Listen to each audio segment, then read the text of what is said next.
আমাকে বলেছিল, হামজা যদি বাইরে যেতে পারো, আমি তো আর যেতে পারবো কিনা জানি না, যদি যেতে পারো চট্টগ্রাম আর খুলনা বিভাগের মানুষদেরকে বলবা কোরআনের কথা বলতে কোনোদিন আমি পিছপা হইনি।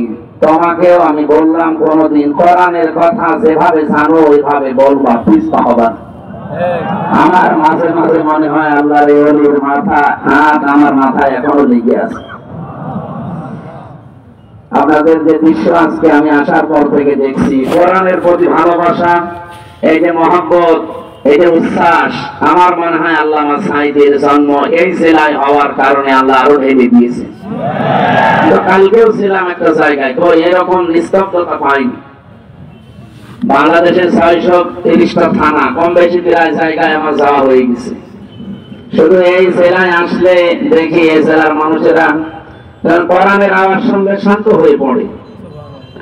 আল্লামা সাঈদী রহমতুল্লাহ আলাইহি এই জেলায় আল্লাহ জন্ম দিয়েছিলেন, তাকে পাঠিয়েছিলেন রব্বুল আলামিন। তার বরকতেই মনে হয় আপনাদেরকে এত শান্ত শিষ্ট ধৈর্য সহ্য দিয়েছেন, আলহামদুলিল্লাহ। বাংলাদেশের ঐতিহ্যবাহী জেলা, এটা কিন্তু রেকর্ড হচ্ছে, লাইভ চলছে, তামাম দুনিয়া এখন দেখছে। আমি তামিলনাড়ু ছিলাম, যে দেখি আমার ওয়াজ চলছে তামিল ভাষায়, ওরা রূপান্তর করে শুনে। আমি থাইল্যান্ডে ছিলাম, সিঙ্গাপুরে ছিলাম, ওদের ভাষায় ওরা শুনতেছে চায়ের দোকানে বসে অথবা ল্যাপটপ নিয়ে, ওদের নিজেদের ভাষায়। মালয়েশিয়া ওই মালয় ভাষায় রূপান্তর করে শুনে। সুতরাং আমরা মনে করবো না যে শুধু আমাদের এই দেশের 18 কোটি মানুষ শুনছে, না, কোরআনের কথা বাংলাদেশ সহ বিশ্বে যেখানে বলা হয়, সাঈদী সাহেবের আলোচনা তো সারা বিশ্বের বাংলা ভাষী মানুষ শুনতো। ওই সময় তো প্রযুক্তি এত উন্নত হয়নি।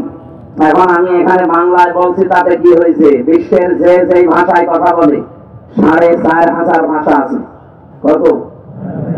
সব ভাষায় বিভিন্ন মুসলমানেরা তারা রূপান্তর করে এই কথাগুলোই তাদের ভাষায় শুনতে পাচ্ছে। আর এই যে বাংলাদেশের ঐতিহ্যবাহী জেলা পিরোজপুর মঠবাড়িয়া ইসলামী পাঠাগার ও সমাজ কল্যাণ পরিষদের উদ্যোগে এই শব্দটা তামাম দুনিয়া আজকে জেনে ফেলেছে। অথচ আপনি আমার জেলা কুষ্টিয়াতে যান, যে বলেন যে পিরোজপুর হয়তো চিনবে, মঠবাড়িয়া আমার মনে হয় অনেকে চিনবে না। অথচ আজকে কোরআনের ইজ্জতে তামাম দুনিয়া আল্লাহ রাব্বুল আলামিন পরিচিত করে দিয়েছেন।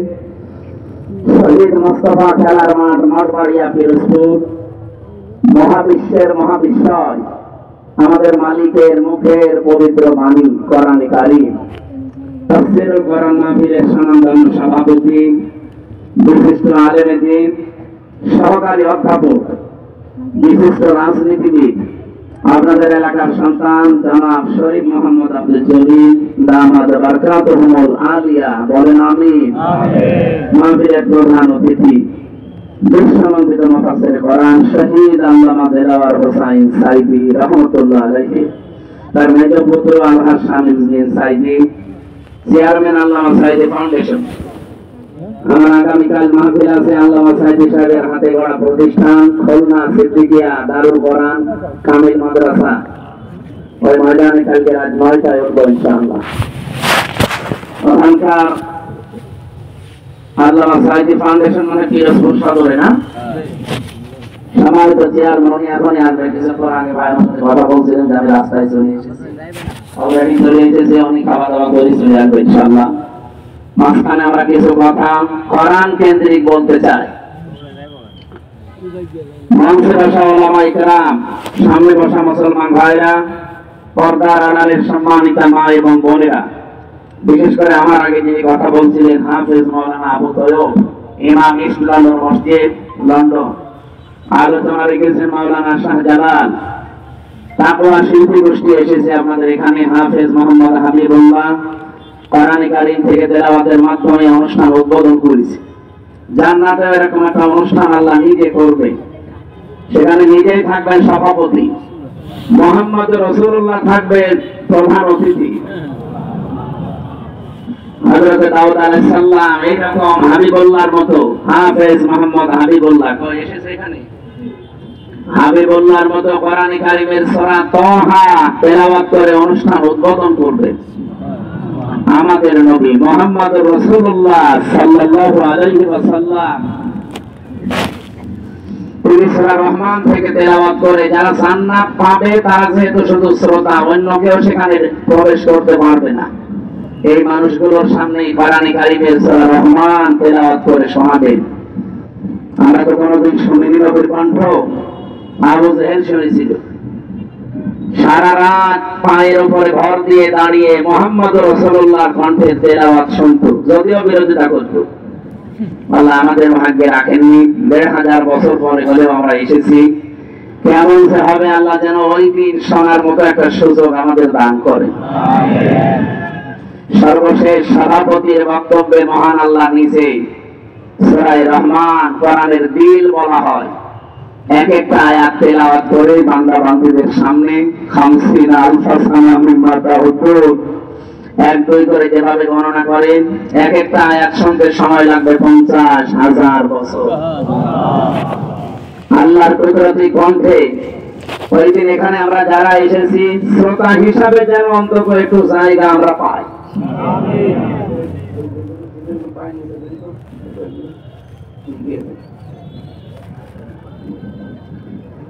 সামনে বসা মুসলমান ভাইরা, পর্দার আড়ালের সম্মানিতা মা এবং বোনেরা, যেহেতু পিরোজপুর জেলায় আমরা জানি সারা বাংলাদেশের মানুষেরা যে এখানে অন্য ধর্মের মানুষও বাস করে, নাকি এখানে কোরআনের অনুষ্ঠান দিয়েছেন আপনারা। এই অনুষ্ঠান শুধুমাত্র মুসলমানদের জন্য না, দল মত নির্বিশেষে, জাতি বর্ণ ধর্ম সবার জন্য। হাযা বায়ানুল লিন্নাস হুদাল লিন্নাস, মানুষ মতবাদে যারা বিবেচিত আমরা সবার জন্য আজকের আলোচনা হবে ইনশাআল্লাহ। ওয়ালাকাদ কাররামনা বানি আদম, এই পৃথিবীতে সবচেয়ে বেশি সম্মান আল্লাহ দিয়েছেন বনি আদম সন্তানকে। কিন্তু আমরা দুঃখজনক হলো সত্য, 54 বছরে পৃথিবীর সবচেয়ে সম্মানিত যারা মানুষ, আল্লাহ কিন্তু বলেননি ওয়ালাকাদ কাররামনা মিন মুসলিমিন বা বানি মুসলিমিন, বলেছেন মুসলমান সন্তানদের শুধু সম্মান দিয়েছে দুনিয়ায় না, মানুষ যারা তাদেরই সম্মান আল্লাহ দিয়েছেন। 1854 বছরে এই মানুষের সম্মান নিয়ে সবচাইতে বেশি সিনেমিনি খেলা হয়েছে আমাদের এই দেশে। এখনো বিশ্বের অনেক দেশে হচ্ছে, বিশেষ করে আমাদের প্রতিবেশী ভারতে মানুষের সম্মান নিয়ে কি সিনেমিনি খেলছে দেখছে। আজকেও কতগুলো দিনটা দেখলাম মাদ্রাসা তারা বন্ধ করে তালা লাগিয়ে দিচ্ছে। নবীজির হাদিস পড়ছিলাম আজকে আসার সময়, এদিকে তাকান। বিশ্বনবী জানিয়েছেন মানে দামা মা লাইসা লাহু ফালাইসা মিন্না ওয়া ইয়াতাবাওয়া মাকআদাহু মিনান নার, রাহু মুসলিম। আমি আলেমদেরকে বলছি, এদিকে তাকান। বিশ্বনবী জানিয়েছেন এই পৃথিবীতে যেই জিনিস তোমার না, ওইটা যদি জোর করে নিজের দখলে নিয়ে নাও, সে যেভাবে হোক, চুরি করে হোক, ডাকাতি করে হোক, চাঁদাবাজি করে হোক, ছিনতাই করে হোক, ফাঁকি দিয়ে হোক, যে কোনো কায়দায় যদি ওটা নিজের দখলে রেখে দাও, যেই দিন এটা দখল করে নিজের আয়ত্তে নিয়ে নেবে ফালাইসা মিন্না, ওই দিন থেকে তুমি আমার উম্মতের ভেতর থেকে আর নেই, বের হয়ে গেলে। বলেন তো এরকম মানুষ পৃথিবীতে এখন আছে না নেই? ভারতে আমাদের পূর্বপুরুষ যারা, তারা এই যে অর্থ করেছিল জমি জায়গা, মসজিদ মাদ্রাসা খানকা ঈদগাহ গোরস্থান, এটার জন্য। অথচ এই পৃথিবীর অবৈধ মানুষ যারা এখন উগ্রপন্থী হিন্দুরা, সব হিন্দু না, উগ্রপন্থী যারা, এই মোদির মরিদ যারা, এই নিকৃষ্ট মানুষ পৃথিবীতে 6 জন এখন আছে, তার ভেতরে মোদি 2 নাম্বার। আপনি ইন্টারনেটে সার্চ দেন, 6 জনের নাম পাবেন তাম দুনিয়ায় যারা জীবিত আছে। সবচাইতে ঘৃণিত মানুষ 6 জন, তার ভেতরে 1 নম্বরে নেতানিয়াহু, ইসরায়েলের প্রেসিডেন্ট। এটা অবৈধ প্রেসিডেন্ট, কারণ দেশটা অবৈধ, প্রেসিডেন্ট অবৈধ। 2 নম্বরে নাম এসেছে নরেন্দ্র মোদী। 3 নম্বরে নাম এসেছে যেটা পালিয়েছে ওইটা, আমি নাম নিলাম না। ওর নাম নিলে আমার মনে হয় যে আমাদের রিমান্ডের কথা মনে হয়। যেন নাম নিতে চাই না, আবার বদুয়া চলে আসবে, মুসাফির অবস্থায় আছি, শেষে স্বামীর বাড়ি আছে, শেষে আবার পাঠিয়ে দেবে বাবার বাড়ি, যেন আর এক ঝামেলায় পড়বো। ঝামেলা সেই গাড়ি আছে, ওই গাড়ি থাক। এরকম 6 জনের নাম পেলাম, আমি তো বানাইনি এগুলো, এগুলো মাইক্রোসফট রিপোর্ট বানিয়েছে খ্রিস্টানরা, যে তাম দুনিয়ায় 6 জন মানুষ এখন জীবিত মানুষদের ভেতরে ঘৃণিত নিকৃষ্ট। শুধু আমরা না, তাম দুনিয়া তাদের ঘৃণা করে। এই জন্য দেখেছেন না, তাম দুনিয়া কেউ নিতে তাকে রাজি না। নিরাপদ একটা জায়গা পেয়েছে, স্বামীর বাড়ি বলে চালিয়ে দিয়েছে। না, এটা মিথ্যা কথা। যতই আপনি চালিয়ে দেন যে আমাদের স্বামী স্ত্রীর সম্পর্ক, এটা তো সম্ভব না। কারণ দাদা তো ফুল হাতা আর আমরা হাফ হাতা। দাদার এখন এই বয়সে যদি মুসলমানি দেওয়া লাগে, আপনি হাসাম পাবেন কোথায়? এরকম বুড়ো হাসাম লাগবে।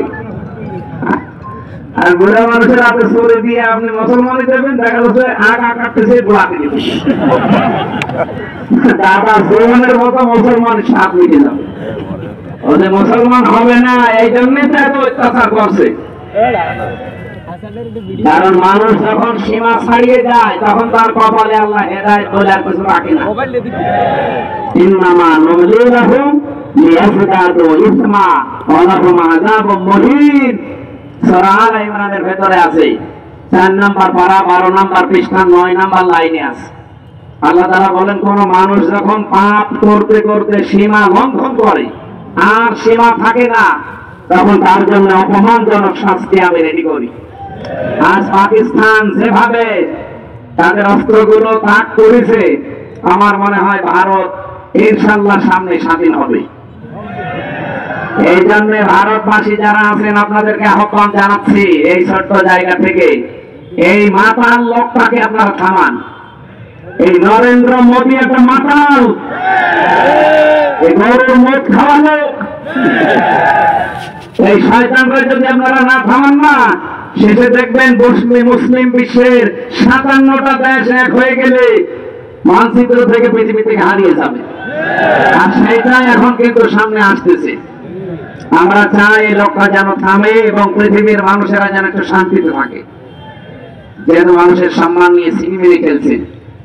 মুসলমানদের অর্থ করার সম্পদগুলো এখন অবৈধ আইন বানিয়ে সেগুলো আপনারা নিজেদের দখলে নিয়ে নিচ্ছেন। ও জিনিস কি আপনাদের?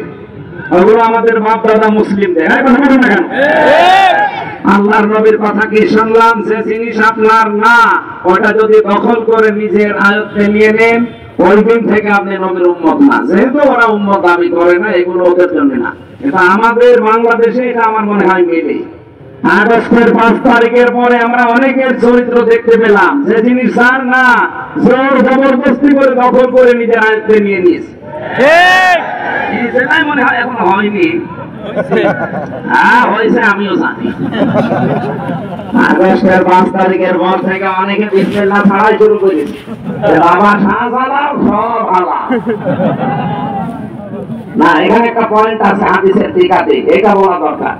কিছু মানুষ কিন্তু ভুল বুঝবে, যেই জিনিস আপনারই ছিল কিন্তু কেউ দখল করে নিয়েছিল, ওটা যদি আপনি ফেরত পান বা নিজের আয়ত্তে নিয়ে নেন, তাহলে আপনি এই হাদিসের যে শাস্তি, এর আওতা মুক্ত থাকবেন। আমি কথা বোঝাতে পারিনি। যে জিনিস আপনার ছিল, দখল হয়ে গিয়েছিল অন্যের, এখন আপনি ওটা আবার ফেরত পেয়েছেন, নিজের আয়ত্তে এখন আপনার আছে, তাহলে এই হাদিসের প্রথম শাস্তি কি? যে ফালাইছা নিন্না, আপনি নবীর উম্মত নেই, এই শাস্তি আপনার জন্য না। যেমন বাংলাদেশে ইসলামী ব্যাংক যাদের ছিল তারা ফেরত পেয়েছে। এখন যদি কেউ ওটা পাল্টা ফতোয়া দেন যে না, ওরা ছিনতাই করেছে, কেন ছিনতাই করতে যাবে ব্যাংক, এদের এরা ফেরত পেয়েছে, এই কথা বলছেন কেন? ব্যাংকে আপনার বাবার, আর যারা এতদিন এই যে ছিনতাই করে নিয়েছিল তাদের বাবার, এদের বাবার, এরা মাথার ঘাম পায়ে ফেলে কষ্ট করে ব্যাংক বানিয়েছে। এতদিন আপনারা ছিনতাই করে নিয়েছিলেন, এরা এখন ফেরত পেয়েছে। হারানো জিনিস ফেরত পাওয়া গেলে ওইটার জন্য আপনি এই হাদিসের শাস্তির বাইরে আপনি নবীর উম্মত থাকবেন না, না এটা না। কিন্তু যারা অন্যের জিনিস নিজের দখলে রেখেছে, ওটা ফেরত দেয় ভাই। নাই তো আপনি যেহেতু নবীর উম্মত নেই, হয় আপনি ইহুদি হবেন, নাই খ্রিস্টান হবেন, নাই মুশরিক হবেন, নাই বৌদ্ধ হবেন, ওরা উঠে রাখা। নবীর উম্মত না থাকলে অন্য কোনো কিছু তো হবেনি। 7,500 ধর্মের লোক আমরা এই দুনিয়ায় বাস করছি, খালি একমাত্র নাসাদপ্রাপ্ত মানুষ আমরা যারা মুসলিম নবীর উম্মত। এর বাইরে যত জাতির লোক আছে কোরআনের আয়াত সবাই ক্ষতিগ্রস্ত। আখিরাতি মিনাল খাসিরিন। সুতরাং যারা আল্লাহর নবীর উম্মতের ভেতরে এখন নেই, অন্যের জিনিস চাঁদাবাজি করে, দখল করে, জোর জবরদস্তি করে নিজে আয়ত্ত রেখেছেন। যেহেতু নবীর উম্মত আপনি নেই, আপনি মরে গেলে আপনার জানাজা দেওয়া বেকার, আপনাকে কবরে দেওয়া বেকার। একটু পড়া হয়ে যাচ্ছে না? না না, কিসের পড়া? এখনো তো শুরু হয়নি। কোনো পড়া নেই, কেমন শুরু করছে ডোজ দেওয়া। আমি এখানে আসার পরে ডাক্তার এসেছি, আমার বলছে ওষুধটা খাবেন, যদি এটাই কাজ না হয় ডোজ আমি বানিয়ে দেব। আমি যে ডোজ দিচ্ছি মনে হয় ডোজে হবে না, আমি সামনে যাচ্ছি। ডোজ গ্রহণ করা যাবে না। নবীর উম্মত আপনি আসেন কিনা এখন বলেন। এই যে তারা এখানে লক্ষাধিক মানুষ বসে আছে, আপনি নিজে বলেন আগস্টের 5 তারিখের পরে এপ্রিলের এই 27 তারিখ, এই 9 মাসের ভেতরে বহু মানুষ নবীর উম্মত থেকে বের হয়ে চলে গেছে। অথচ তারা নামাজ পড়ে, রোজা রাখে, এমনকি হজও করে এসেছে। নবীর উম্মত না থাকলে তার হজ হয়, তার নামাজ হয়, তার রোজা হয়েছে। এদের হাতে পায়ে ধরে বলছে, ভাই যারা নিয়েছেন তারা এই কাল সকালবেলায় তাদের বাড়িতে ফেরত দিয়ে আসবে। ভাই যেভাবে হোক নিয়ে নিয়েছিলাম, এটা আমার না, এই যে ফেরত দিয়ে গেলাম। যারা যারা রাজি আছেন এই কাজ করতে হাত তোলেন তো।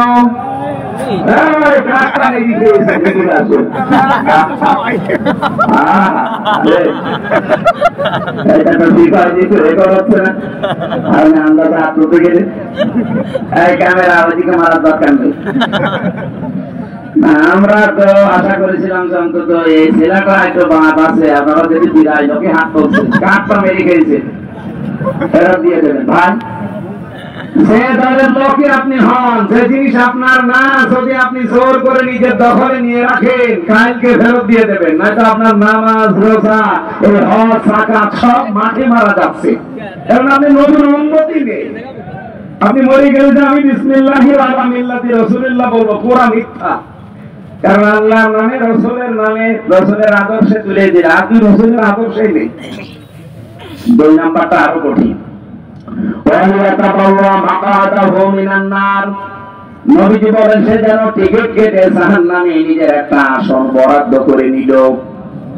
আমি তো চোখে দেখতে পাচ্ছি বাংলাদেশে এরকম বহু মানুষ অলরেডি জাহান্নামে টিকিট কেটে বসে আছে। যারা মানুষের জমি দখল করে নিয়েছেন, দোকান দখল করেছেন, এই বাজারেও কত দোকান দখল হয়ে গেছে, নামে বেনামে, নাকি বেশি কথা? আপনারা মনে হয় নিয়েছে ঠিক বছর 2 বার। যাদের চাই হয়েছে এরকম, আল্লাহর কসম আমরা ফেরত দিয়ে দেব। সে যদি জামাত ইসলামের লোক হয়, বিএনপির লোক হয়, চরমনাইয়ের লোক হয়, যে দলই করেন না কেন, আপনি নবীর উম্মত আর নেই, আপনি আগে ফেরত দিয়ে দেন। হ্যাঁ, ওটা যদি আপনারই থাকে, এতদিন ওরা দখল করে নিয়েছিল, ওটা আপনি ফেরত পেয়েছেন, এটা অসুবিধা নেই। এরকম যদি কেউ ফিরে থাকেন, বাবা শাহজালাল আপনার জন্য হালাল আছে। কি কথা বুঝতেছেন? আমি যে কথাটা বলতে চাই, এই হাদিসটা নিয়ে আসলাম।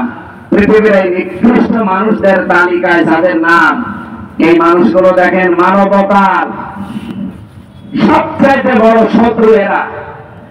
এবং এই মানুষগুলোর জন্য এখন পৃথিবী অশান্ত হয়ে উঠতেছে। অলরেডি ইন্ডিয়াতে এই মোদি পৃথিবীর নিকৃষ্ট সন্ত্রাসী, জঙ্গি ও দাঙ্গা বাঁধিয়ে দিয়েছে। আমি গতকালকে দেখলাম 2 জন দাড়িওয়ালা মুসলমানকে মাটিতে ফেলে সবাই করছে।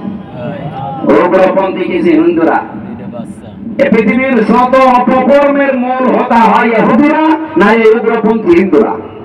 আপনি দেখেন যত অপকর্ম আছে, আমি এই যে আমার মোবাইলে প্রায় 70টা নোট করেছি, তাম দুনিয়া মিলিয়ে। ওই সে হিটলার থেকে শুরু হয়েছে, ওদের ছিল কি মুসলমান, কি ছিল খ্রিস্টান। এখান থেকে শুরু হয়ে আজকের এই দিন পর্যন্ত যা চলছে দুনিয়ায় যত অপকর্মের, এর মূলে হচ্ছে হয় ইহুদিরা, নাই হিন্দু মুশরিক যারা, উগ্রপন্থী যারা, তারা সব হিন্দু না। এখানে অন্যান্য যারা হিন্দু ভাইরা আছেন, এই লোকটাকে আমার মনে হয় থামানো দরকার। নাই তো পৃথিবী বসবাসের অযোগ্য হয়ে যাবে সামনে। ও যা আরম্ভ করেছে তাম পৃথিবী কিন্তু আবার যুদ্ধ লেগে গেল বলি। এই একটা মানুষের মন মতো চলতে গিয়ে আমরা দুনিয়াতে অশান্ত হয়ে যাব কোন কারণে? হয় এখন মেরে ফেলেন নাই থামা। সত্য মানুষের দুনিয়া থাকা দরকার নেই। ভালোই তো চলছে পৃথিবী, মাঝে মাঝে শয়তান খেলে অশান্ত করে দেয়। এখানে শয়তান আছে আর ওদিকে ইসরায়েলের শয়তান আছে। আদের পেছনে শুধু কলকাঠি নাড়ে আর একটা জাতি আছে, আমি নাম দিচ্ছি পরে। আজকের তেলাওয়াত আয়াতে কিছু গুরুত্বপূর্ণ তথ্য আছে, বাস্তবের সাথে মিলিয়ে আমরা এই কথাগুলো শুনতে চাই, বলতে চাই ইনশাআল্লাহ। যেহেতু কোরআন সবার জন্য উন্মুক্ত, এটা কি শুধু মুসলমানদের? বলেন বলেন, সমস্ত মানুষ। আল্লাহ রাব্বুল আলামিন বলেন হাযা বায়ানুল লিন-নাসি ওয়া হুদাও ওয়া মাউইযাতুল লিল মুত্তাকিন। সূরা আলে ইমরানের 138 নম্বর আয়াতে আছে, 4 নম্বর পারা 6 নম্বর পৃষ্ঠা 13 নম্বর লাইনে আছে, না 12 নম্বর লাইনে আল্লাহ পাক বলেন, হে পৃথিবীর মানুষেরা, এ কোরআন আমি নাযিল করেছি জীবিত মানুষদের জন্য বায়ান হিসাবে। তাই কোরআন শরীফ মরা মানুষের জন্য না, জীবিত মানুষের জন্য। কিন্তু দুঃখজনক হলো সত্য, এই 15.5 বছরের দিকে তাকান, জীবিত মানুষদেরকে কোরআন শোনানো, কোরআন বোঝানো বড় কঠিন হয়ে দাঁড়িয়েছিল। জেল থেকে বের হওয়ার পরে আমার মাহফিল ছিল আমার বাড়িয়ায়, আমি চলেও এসেছিলাম, কিন্তু শয়তানরা আমারে ঢুকতে দেয়নি। আমি এসেছিলাম আমার বাবার কাহিনী শোনাতে, কোরআনের কথা শোনার জন্য, বোঝার জন্য এসেছিলাম জীবিত মানুষদের সামনে। কুষ্টিয়া থেকে আমি অলরেডি খুলনা পার হয়ে গেছি। হঠাৎ করে আমার বলছে আপনিও পালান, আমরাও পালাচ্ছি। পুলিশ এসে আগেই ঘিরে ফেলেছে। পুলিশ যদিও আজকেও এসেছে, ওই যে পুলিশ আজকে আর এখন আর হবে না, এখন আর আগস্টের 5 তারিখের আগে নেই।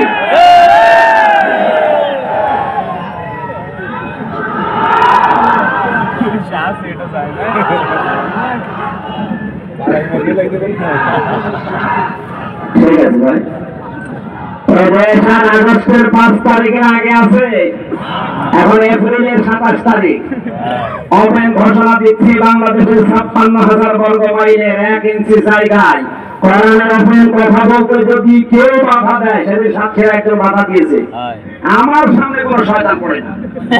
যদি কোনো জায়গায় পাই না, একেবারে জায়গায় কবর দিয়ে দেবো, তো বিসমিল্লাহি ওয়া আলা মিল্লাতি রাসূলিল্লাহ ছাড়া কোনো ছাড় নেই। কারণ ওর সঙ্গে বিসমিল্লাহ পড়েও লাভ নেই, আলা মিল্লাতি রাসূলিল্লাহ পড়েও লাভ নেই। ও এমনি জাহান্নামে যাবে। কোরআন বিরোধী যারা জাহান্নামী তারা। এ ফতোয়া কে দিয়েছে? সুতরাং কেউ বাধা দেওয়ার সাহস করবেন না। অন্য সালে দিয়েছেন। আমার সামনে এখনো পর্যন্ত পড়েনি, বিশেষ করে আগস্টের 5 তারিখের পর থেকে। এর আগে বলেছিল কিছু শয়তান, আমি তখন কিছু বলি নাই। এখন যদি পড়েন, আমি একেবারে আল্লাহু আকবার বলে ওই ওদের সেই পাঠা সবাই করে যাবে, ওরা আল্লাহু আকবার বলে না। আশা করছি এই দুঃসাহস কেউ দেখাবেন না। আপনি নিজের কপালে নিজে আগুন লাগাচ্ছেন, আরো মানুষের ভেতরে বিভ্রান্ত ছড়াচ্ছেন। সাতক্ষীরার এই চেয়ারম্যান নামে কলঙ্ক, এই কোলাঙ্গার এই লোকটা কয়েকদিন আগে প্রশাসনের লোক তাকে বাঁক পার করে গালি দিয়েছে। অথচ কোরআনের মাহফিলে যে আলেমকে অপমান করে, আমি কেন যদি থাকলাম না, আমার 1 তারিখে আছে সাতক্ষীরায়, দেখি আল্লাহ বলি পড়ে কিনা। যদি পড়ে ওরে আমি ধর্ম ধর দিয়ে থাকবো।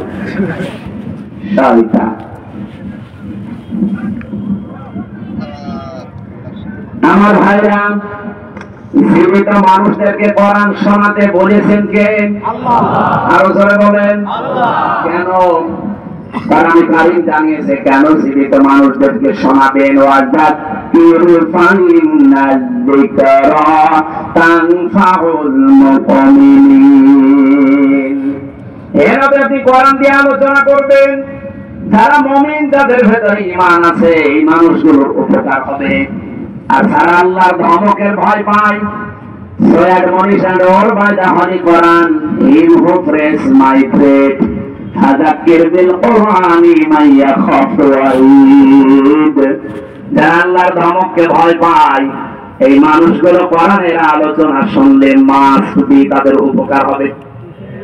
কে বলছে? আল্লাহ। যাক্কির ফাইন্না যিকরা তানফাউল মুমিনিন।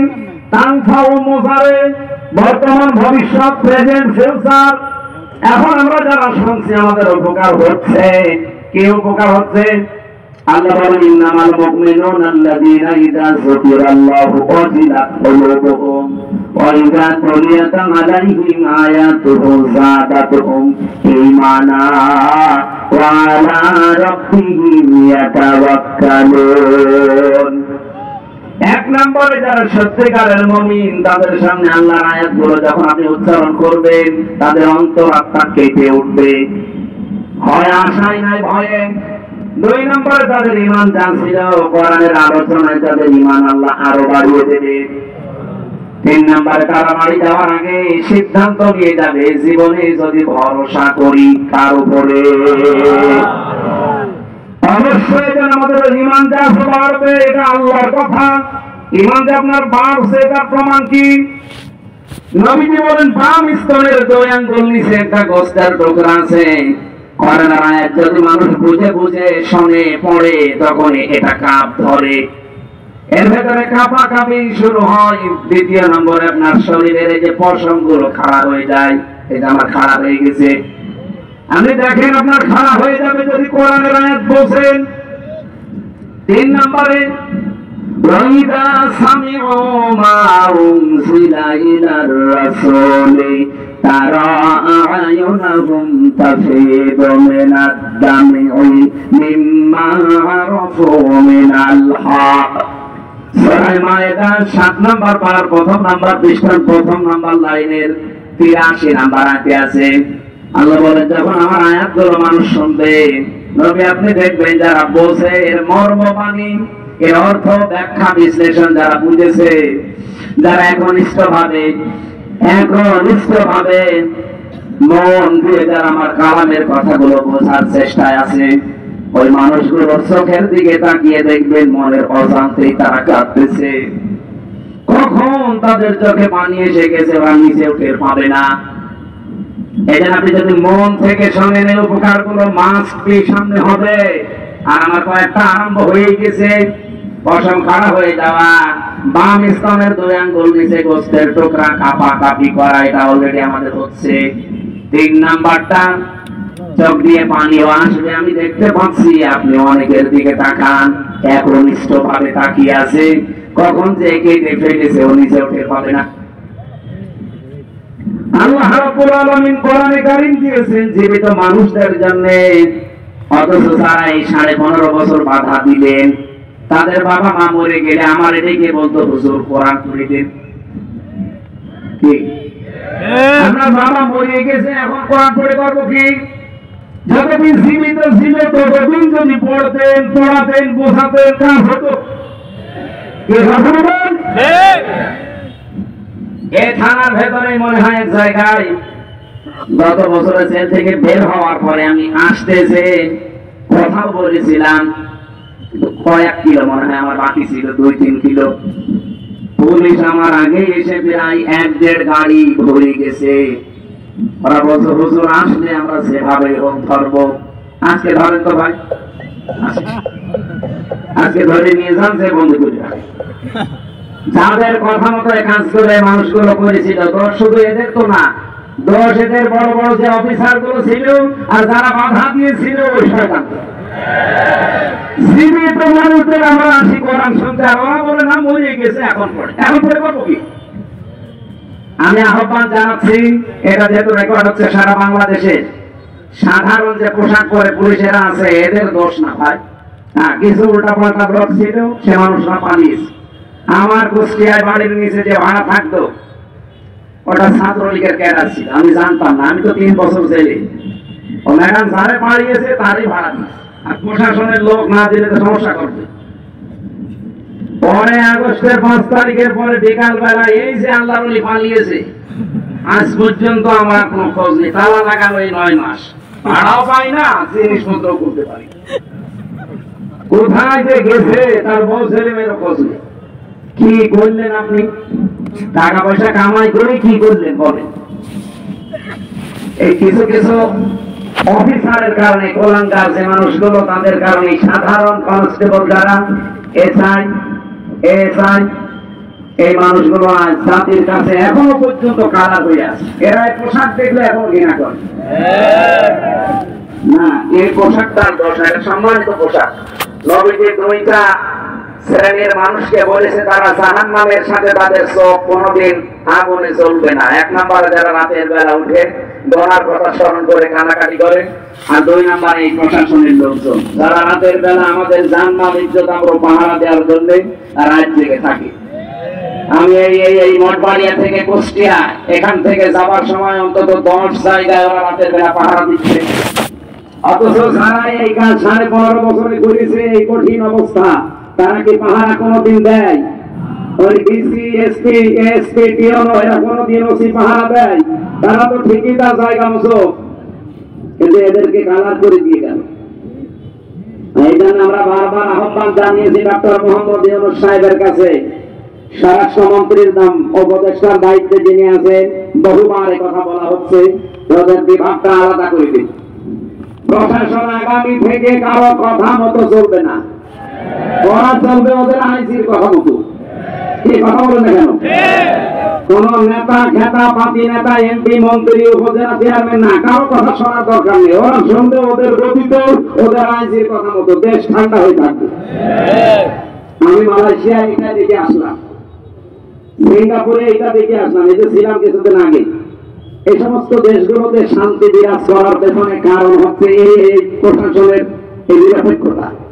কিন্তু এগুলো সব দলীয়করণ করে ফেলেছিল। এই জন্য আমরা জাতির লোকেরা ছিলাম মিনি জাহান্নাম। আমরা আগামী থেকে আর জাহান্নামে থাকতে চাই না। এখানে দায়িত্বে যারা আছেন, আমি নিজের কথা বলছি না, এটা বহু মানুষের কাছে আমি শুনেছি, এমনকি প্রশাসনের বড় বড় মানুষকেও শুনছি। তারা বলছে এই কথা মানুষকে জানানোর পরে যেন বলে যে আমাদের বিভাগ আলাদা করে দিন। আমরা কোন নেতা, খেতা, পাতি এগুলোর কথা শুনে চলতে চাই না। আমরা চলবো আমাদের আইনজীবী কথা মতো, আমাদের বিভাগ অনুযায়ী। দেখেন দেশের শান্তি হয় কিনা। মালয়েশিয়াতে যে শান্তি শুধু এই কারণে, এটা আমরা চাই কিনা বলেন তো? এই লক্ষ মানুষের একটু হাত তুলে জানান কিন্তু চাই কিনা? প্রশাসন থাকবে আলাদা, ওদের বিভাগই আলাদা। কথা বলেন না কেন? কোন এমপি, মন্ত্রী, নেতা, খেতা, উপজেলা চেয়ারম্যান কারো কথা শোনা লাগবে না। আমরা এরকম একটা বাংলাদেশ সামনে দেখতে চাই না। ওরাই তখন দেখবেন আল্লাহ খাস হয়ে যাবে। প্রশাসনের জন্য মন থেকে মুসাফির অবস্থায় দোয়া করছি। নিজেদের বাবা মা, আত্মীয় স্বজন ছেড়ে যারা বাংলার বিভিন্ন প্রান্তে আমাদের জানমাল ইজ্জত আবরু হেফাজতের জন্য দিন নেই রাত নেই, 24 ঘন্টা ওদের ডিউটি। বাংলাদেশে একটাই বিভাগ আছে যাদের কোনো ডিউটির শেষ নেই, 8 ঘন্টা না, কে বলেছে? ওদের 24 ঘন্টা ডিউটি। টয়লেটে যদি বসে থাকে, যদি বাঁশি পড়ে, অর্ধেক শেষ করে দৌড় যাওয়া লাগে। এইরকম কঠিন চাকরি এটা, আমি নিজে তো দেখেছি। সম্মানিত ভাইরা, এই জন্য মন থেকে মুসাফির অবস্থায় দোয়া করছে, আল্লাহ তাদেরকে আগের সেই অবস্থায় তুমি আবার ফিরিয়ে দাও। বাংলার মানুষের ভেতরে যে ভ্রান্ত ধারণাটা এখনো আছে, ভ্রান্ত ধারণাটা আসলে আমরা পেয়েছিলাম কষ্ট, এই কষ্টের কারণে যাই হয়েছিল এটা যেন আগের অবস্থায় আবার এই মানুষগুলো ফিরিয়ে যায়। বলেন আমিন। যে কোরআন শোনানোর কথা কি মরা মানুষ না জীবিত মানুষ? আমরা কি মরা না জীবিত? দুইটা কথা আল্লাহ এর পরবর্তীতে দিয়েছেন। অবদান সকলের বেশি গায়ের ভেতর থেকে নেওয়া লাগবে, কারণ হেদা হুদা শব্দের শাব্দিক অর্থ আমি 55টা পেয়েছি তাফসিরে। এদিকে তাকান, তাফসিরে ফিসিয়ালি কোরআন দেখবেন, তাফসিরে বাইসামি দেখবেন, এই হুদার আগে আলিফ লাম আছে। আল্লাহ পাক না, এই হুদার আগে ওয়াও আছে, ওয়া। বাইসামি নাসিরউদ্দিন বাইসামি রহমাতুল্লাহ আলাইহি ব্যাখ্যা করতে গিয়ে তিনি টিকায় দিয়েছেন কেন আল্লাহ হুদান দিলেন, এরপরে মাওয়াইজাতুন দিলেন। এই দুটো গুরুত্বপূর্ণ শব্দ আল্লাহ এখানে প্রয়োগ করলেন, তৈরি করে লাগিয়ে দিয়েছেন। কেন জানেন? এই পৃথিবীতে একমাত্র হেদায়েতের কিতাব একটাই আছে, তার নাম কোরআন শরীফ। কোরআন বাদ দিয়ে পৃথিবীর কোন কিতাব আপনাকে হেদায়েত দেওয়ার ক্ষমতা রাখে? সুতরাং পৃথিবীর কোন হেদায়েত পেতে পারেন না কোরআন ছাড়া।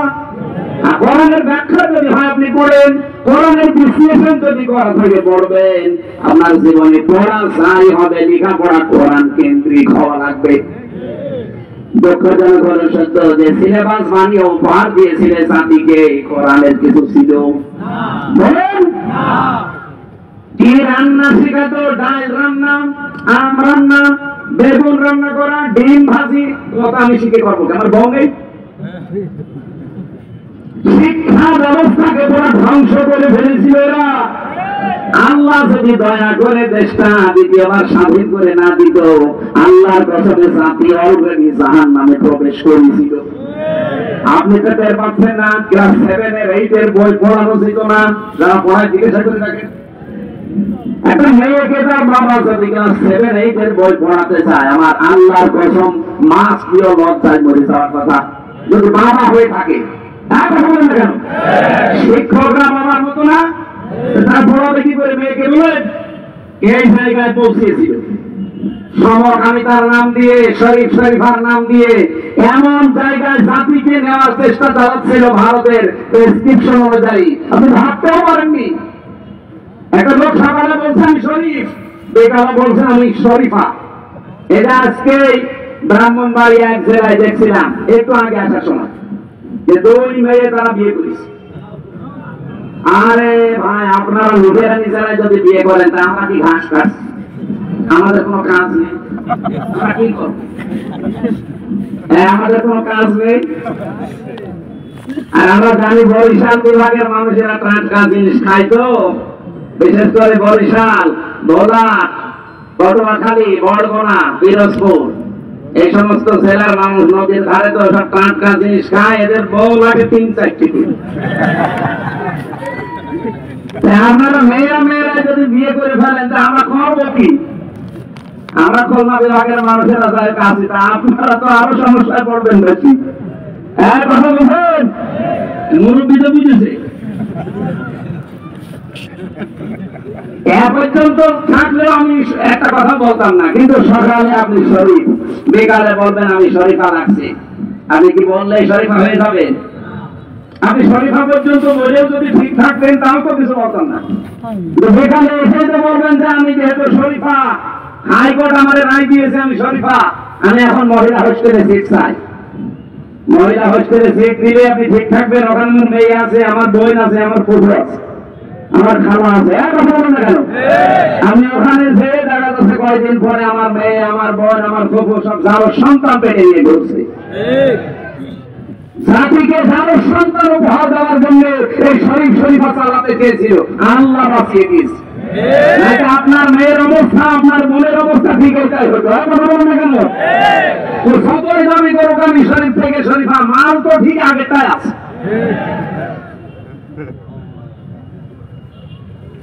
এখানে হেদায়েত দেওয়ার একচ্ছত্র মালিকানা আল্লাহ কোরআনকে দিয়েছেন। কোরআন এটাই প্রথম নির্দেশিকা। এখানে একটা হাদিস এসেছে, বলবো আমি, আপনারা শুনতেছেন?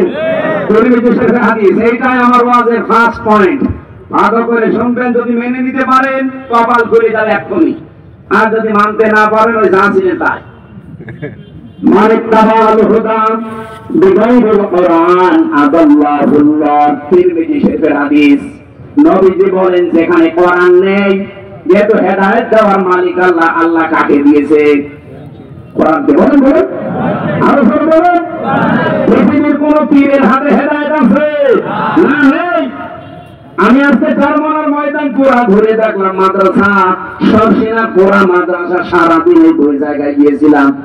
এনএস মাদ্রাসা, যেটা কামিল মাদ্রাসা, যে ঝালকাঠি, ওখানে গিয়েছিলাম কয়েকদিন আগে। পুরা মাদ্রাসা গুলো ঘুরে ঘুরে আমি দেখেছি, এই দরবার গুলোতে শিরিক পেলাম না। আপনারা যাবেন।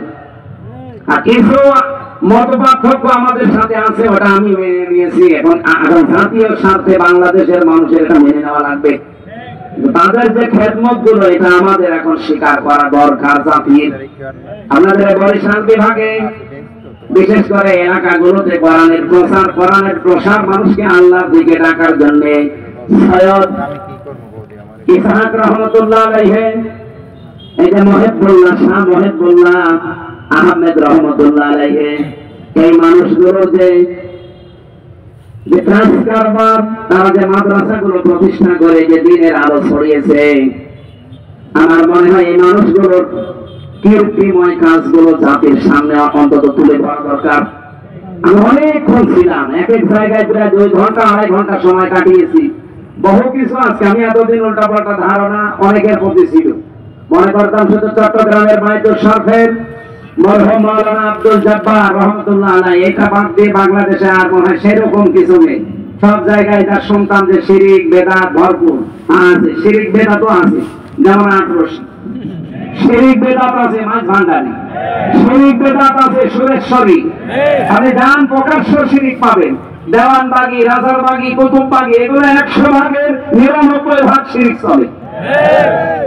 এরা দেখবেন আল্লাহ বাদ দিয়ে অন্যের নামে জিকির করে। আমার তাহিরি ভাই জিকির করছে কার নামে? গেয়ালি বাবা, শাহালি বাবা, কেবলা বাবা, দয়াল বাবা, আগলা বাবা, পাগলা বাবা, ন্যাংটা বাবা বলছ। আমি নিজে তার মুখে শুনেছি গেয়ালি বাবা, শাহালি বাবা, ফতে বাবা বলেন আল্লাহ বাদে কারণ আমি জিকির জায়েজ আছে। হ্যাঁ, যদি চট্টগ্রামের বাইতুল শরফে, চারমোনার ময়দানে, সরসিনার ময়দানে যদি আল্লাহ বাদে অন্য কারণ নামে জিকির হয়, আপনারা ওখানে যাবেন না। আল্লাহ বাদে অন্যের নামে জিকির করা হারাম। সূরা আরাফ 9 নম্বর পারা 13 নম্বর পৃষ্ঠা 4 নম্বর লাইনের 181 নম্বর আয়াতে আছে। 180 নম্বর আয়াত।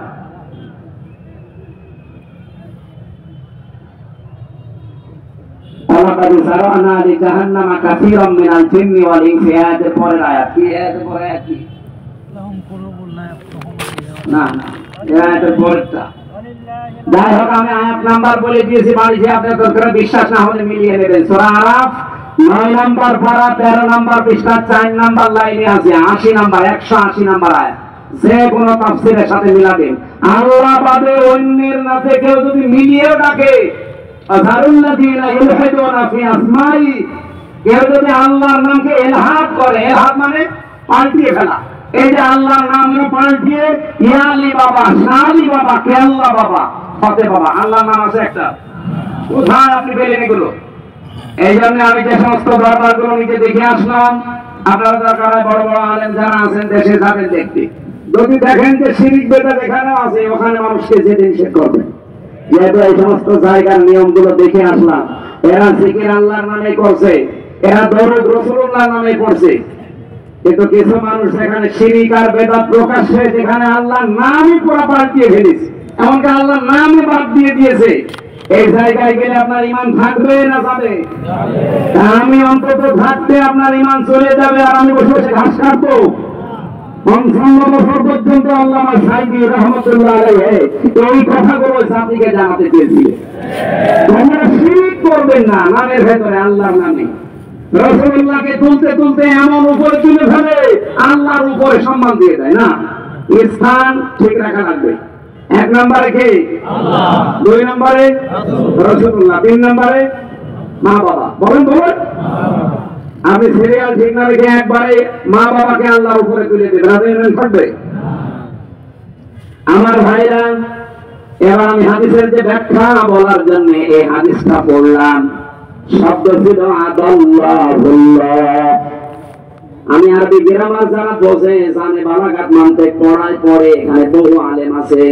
আমি একটু বাড়িতে যে আমাদের আলাদা জিজ্ঞাসা করেন তো, শব্দ নবী বলতেন দাল্লা ইয়াদুল্লু, তাও বাংলা অর্থ হয়ে যেত, কিন্তু বাংলা অর্থ আসতো সোলাসি মুজাররাদ থেকে আসলে আপনি নিজেই নিজেকে খারাপ বানিয়ে ফেলেছেন।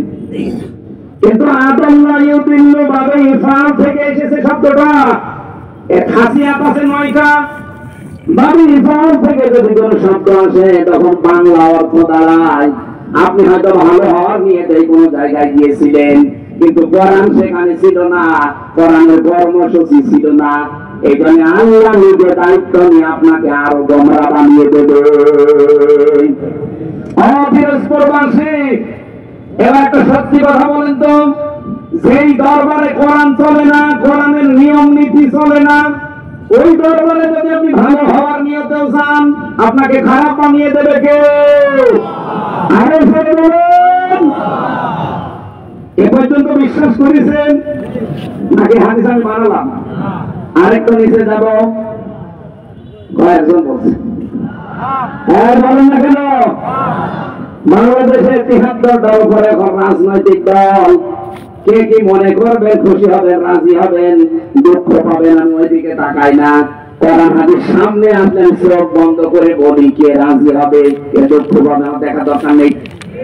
এই ৭৩টা রাজনৈতিক দল বাংলাদেশে, যেই দলের কর্মসূচিতে কোরআন নেই, যেই দলের কর্মসূচিতে কোরআন চলে না, ওই দলের প্রতিষ্ঠাতা যদি আমার বাবাও হয়, আমার স্বামীও হয়, ওই দলে যদি আমি ভালো হওয়ার নিয়তে থাকি, আমাকে খারাপ বানাবে কে? আল্লাহ। সুতরাং ওরকম দলে আমি আজকে থেকে আর আছি? কারা কারা নেই হাত তোলেন তো। হ্যাঁ, আমরা হাত তোলতে না, দেখেন হাত তোলেনকে দেখেন। আলহামদুলিল্লাহ, ওয়াজ হয়ে গেছে। আর আর কি ওয়াজ আছে? যেই দলের কোরআন নেই, যে দলের কর্মসূচিতে কোরআন চলে না, ওই দলের প্রতিষ্ঠাতা আমার বাবা হোক, আমার স্বামী হোক, আমি আর নেই। এই দেশে কি আর কোন দল থাকার কথা? বলুন। আল্লাহ আমাদেরকে হেদায়েত দান করুন।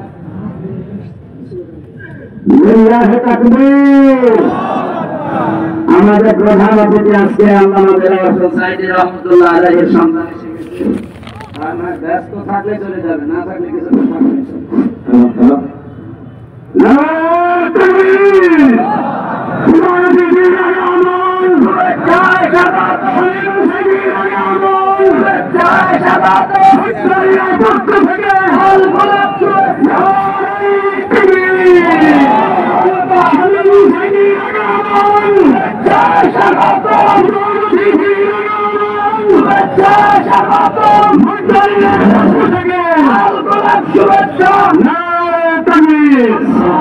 সুবহানাল্লাহ আলহামদুলিল্লাহ লা ইলাহা ইল্লাল্লাহ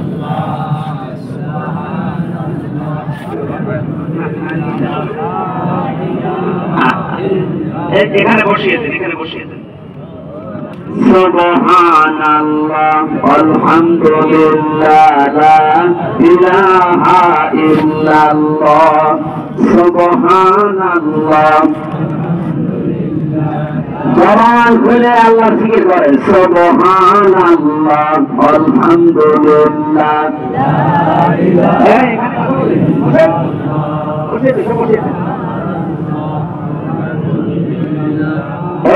চারটা শব্দ দিয়ে জিকির করাচ্ছি, এটা হাদিসের শব্দ, এর বাইরে কোন জিকিরের শব্দ নেই। সুবহানাল্লাহ আলহামদুলিল্লাহ লা ইলাহা ইল্লাল্লাহ আল্লাহু আকবার, এর বাইরে যা আছে দোয়া করুন। কেউ যদি আল্লাহ বাবা, ফাতে বাবা, শান্তি বাবা, দয়াল বাবা, এগুলো কি এর ভেতরে আছে? সুতরাং এরকম কোন দরবারে যাবেন না। এই চারটা শব্দ দিয়ে সেই দরবারে জিকির হয়, ওই দরবারে শেখার জন্য, জানার জন্য যাবেন। কি কথা বলেন না কেন? এরকম দরবার যদি চরমনা হয় যাবেন কালকে, যদি সরসিনা হয় যাবেন কালকে, যদি আটরশি হয় যাবেন কালকে। আটরশি আমি নিজে গিয়ে যেটা দেখেছিলাম, এইভাবে যাওয়া লাগে কবরে, আবার এইভাবে আসা লাগে। আমি ওনারে বললাম যে ভাই আমি নবীর রওজা থেকে আসলাম কয়েকদিন আগে, এইভাবে হয়তো যাওয়া লাগে না। আমার বলছে ওটা তোদের নবী, এটা আমাদের খাদেম লাল কাপড় করে যেটা প্রকাশ্য শিরিক যেখানে চলে, এদেশের মুসলমানের ওখানে আর যাবে? এটা শুধু এই মারবাড়ি আইনে রেকর্ড হচ্ছে, সারা বাংলাদেশ লাইভ চলছে। সুতরাং সবাইকে সামনে নিয়ে আমার মনে হয় আমি কথা বলছি, এই চারটা শব্দের বাইরে যে দরবারে জিকির আছে ওই দরবারে যাবেন না। এই কথা দিতে পারবেন না? দেখবেন আস্তে আস্তে আপনারা না গেলেও দরবার এমনি তুলে দেবে, বলে কোনো কামাই নেই। আল্লাহ বলেন কোরআন আমি জীবিত মানুষদের জন্য বয়ান, বক্তব্য, বিবৃতি কেন দিলাম? এটা হেদায়েত, তখন নির্দেশিকা এইটাই দিতে পারে। এই জন্য আদল্লাহ ইউদিল্লু বাবে ইসরাল থেকে বাংলা অর্থ দাঁড়ায় পৃথিবীতে কোরআন যেখানে নেই, তার মানে কোরআনের নিয়ম নীতি চলে না। ওখানে কেউ ভালো হওয়ার নিয়তেও যদি যায়, তাকে আল্লাহ নিজে দায়িত্ব নিয়ে আরো খারাপ বানিয়ে দেয়। এর বাস্তব প্রমাণ আমার কুষ্টিয়া লালনের মাজার, ওখানে কোরআন আছে নেই, আমার বাবারই তো পাশে কোরআন নেই, কোরআনের কর্মসূচিও নেই। ওখানে প্রকাশ্য শিরিক বেদাত আর শুধু গাঁজা। আমার মনে হয় সারা বাংলাদেশ ঘুরে আপনি যা গাঁজা পাবেন তার চাইতে বেশি গাঁজা পাওয়া যাবে মাঝারি। এই পৃথিবীর নিরাপদ একটা জায়গা হচ্ছে লালনের মাজার, যেখানে পুলিশ পাহারা দিয়ে গাঁজা খাওয়ায়। ওই পুলিশ বসে আছে না, যদি ওই কুষ্টিয়া জেলা দায়িত্বে থাকে জিজ্ঞাসা করে দেখে বলে বাবা খা, আমরা আছি, কেউ কিছু বলবে না। এইরকম গাঁজা খোর ওখানে। ওই রকম জায়গায় কোরআন নেই, কোরআনের কর্মসূচি নেই। আপনি যদি ভালো হওয়ার নিয়তে যান, আপনি কি ভালো থাকবেন?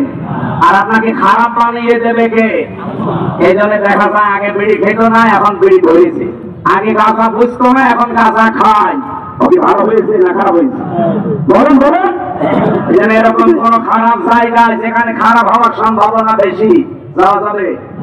আল্লাহ আমাদেরকে বাঁচিয়ে দেন, বলেন আমিন। 2 নম্বরে মাউইজাতুন, এর ভেতরে উপদেশ আছে। মাউইজা শব্দের অর্থ 33টা। 1 নম্বরে মাউইজাতুন মানে প্রেসক্রিপশন। কি বললাম? বলেন বলেন। আমরা ডাক্তারের কাছে যান, আপনি মঠবাড়িয়া যদি এমবিবিএস ডাক্তার হয়, দেখবেন 4টা জিনিস লেখা থাকে। 1 নম্বরে ওখানে পাবেন ডাক্তারের নাম, ওর নিচে ওনার ডিগ্রি লেখা থাকে। 2 নম্বরে এটা আপনার নাম এবং আপনার বয়স। 3 নম্বর ঔষধের নাম লিখবে, এর পাশাপাশি ঔষধের ডোজ গুলো লিখে দেবে যে এই ঔষধের ডোজ এই। 4 নম্বরে লিখবে যে কয়দিন চলবে এটা, 7 দিন বা 15 দিন বা 1 মাস, এরপরে ঔষধ পাল্টিয়ে অন্য ঔষধ দেবে। আমি কি বেশি বললাম না? ঠিক আছে। কোরআন শরীফ আমি এই প্রেসক্রিপশনের সাথে মিলিয়ে এই 4টা জিনিস পেয়েছি। আমার তেলাওয়াতকৃত আয়াত যেহেতু সূরা মায়েদা 54 নম্বর আয়াত, আমরা এই প্রেসক্রিপশন অনুযায়ী কথা বলতে চাই। 4টা ধাপ আছে এখানে, ধাপ আছে 4টা। যেহেতু ভাই একটু সময় দিচ্ছে, আমরা 15-20 মিনিট মতো বললে থাকবেন তো? থাকবেন আপনারা?